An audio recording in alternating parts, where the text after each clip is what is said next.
Hey guys, welcome back to the channel. In today's video, we're taking a look at upcoming games for October 2023. Now, there's one game that we have a firm release date on, some games with soft launches, and some games that are looking to release towards the end of the year that I want to bring your attention to. And if I do miss out on any, please let me know in the comments and I'll make a pinned comment containing all the extra ones if I do miss any. Now, this is a video I used to do over on my other channel. I'm moving the variety type stuff like this over to this channel. So if you're here and you're thinking it's my old channel, this is the new channel, so feel free to sub up if you want to, but let's get into it. Okay, so the first game we have that has an official release date of the 26th of October is going to be Reverse 1999. Now, this is a very heavily story-driven game where they put great emphasis on the voice acting and the storytelling in it. I did play the beta. The story is one of those ones where you really do want to pay attention. It's about the rewinding of time, the storm that collapses on time. It's pretty complicated, and if you do play it, really pay attention to the story because that is one of the key focuses of it.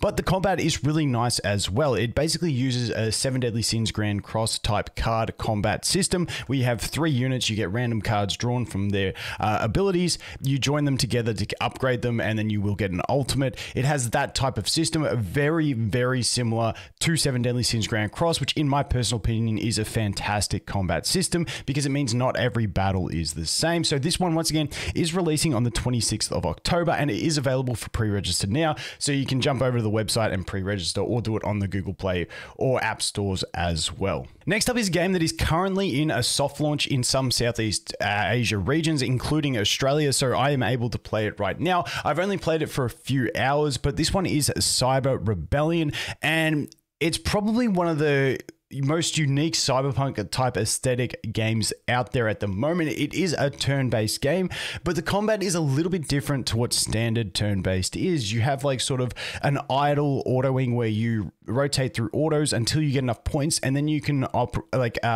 execute skill chains type thing is the way I would kind of describe it. It's very unique combat, and it's one of those ones you've kind of got to play and experience to know if you're going to like it, but I think it's pretty solid. The aesthetic is really cool, and I just like these type of games where you have more diverse characters that I guess it's just that cyberpunk type feel that I really do enjoy seeing in games when we go through a lot that are very staple in the design aspect. Getting something that's a bit out of left field is always entertaining to me. So if you want to test that one out, it is available in soft launch. The next one I want to let you guys know about is Girls Frontline 2. Now, this is a game that has been in development and I've been hearing whispers about for probably about 3 years, and it is in a Chinese beta, but anyone can join. You do need either a Bilibili internationally verified account or a Chinese ID to play the game. So it's not the easiest one to get into if you want to play it. I do have one video already up on the channel about the game, and I will release a couple more from this beta. But in general, this game is presented really well. It's kind of like an XCOM strategy type game.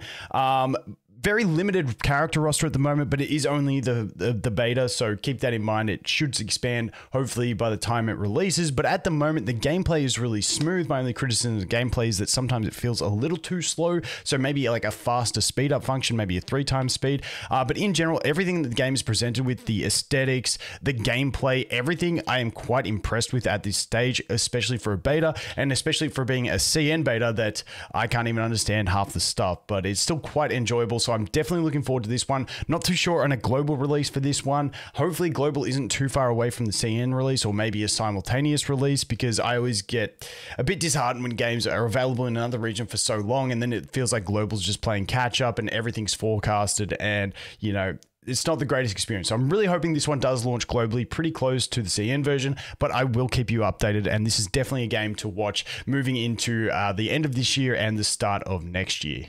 Next up is Black Clover Mobile. Now, this is one that I have some videos on the channel about. I've sort of stopped playing the Canadian soft launch version, waiting for global. Now, we were expecting this to be launched by now globally, but they've kept delaying it. But in some of their developer updates, I think it was over in the KR or JP version, they revealed that they are working on a bunch of features, one of which being real-time arena, which is something that I personally thought was needed in the game from the very start. So if we do get it delayed until Real-Time Arena comes out so that Global can launch with Real-Time Arena, I think that's a pretty good move for me personally, because I feel like that is one key feature to this type of game that is really going to drive it to some more success. I know some people don't like PvP in their games, but there are plenty of games that don't have PvP out there. But these style of games, I feel like they're normally driven on a PvP economy. So I'm super curious to see how this goes. It already has standard arena, and then having that real-time arena, I just think adds another level to it. So I am super excited for this game. As soon as it gets announced for a global launch, I will start releasing much more content,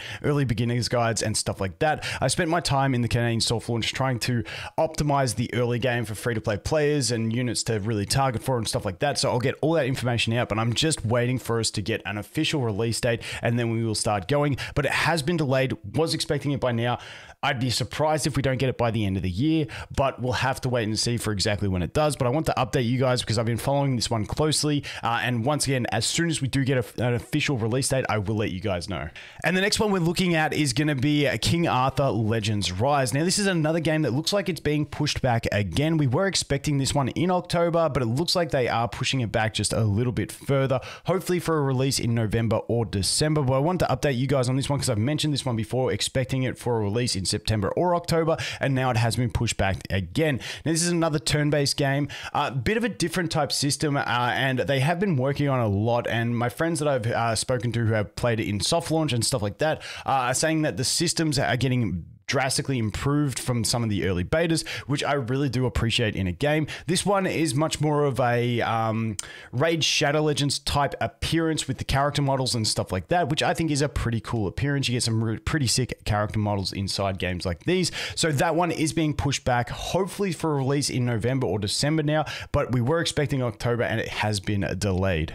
And the last one I'm going to cover here is going to be AFK Journey. Now, this is another game that I am expecting to release by the end of the year. We don't have an official release date. It is in a soft launch at the moment, which I am playing. I have a few videos out for the game over on my other channel, which I've played AFK Arena on for about 4 years.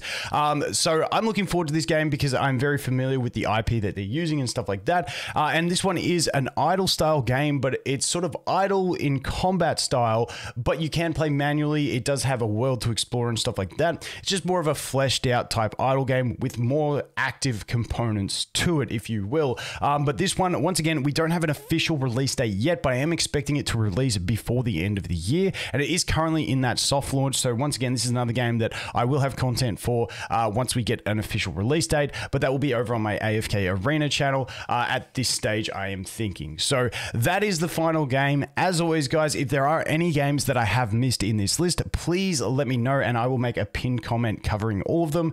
But yeah, I mean, October, once again, not too many confirmed releases. I feel like we're really closing in on the end of this year to get a lot of big releases, but everything's just sort of waiting and waiting and waiting. And then we have other games like 7 Deadly Sins Origin and all that stuff where we were expecting for a 2023 release, but it looks like we are going to be pushed into 2024. We got Wuthering Waves and a bunch of other ones that looks like 2024 is going to be a pretty nice year for some pretty big game releases as well. But as always, guys, thanks for watching. Hope you have an awesome day, and I'll look forward to seeing the next one. Cheers.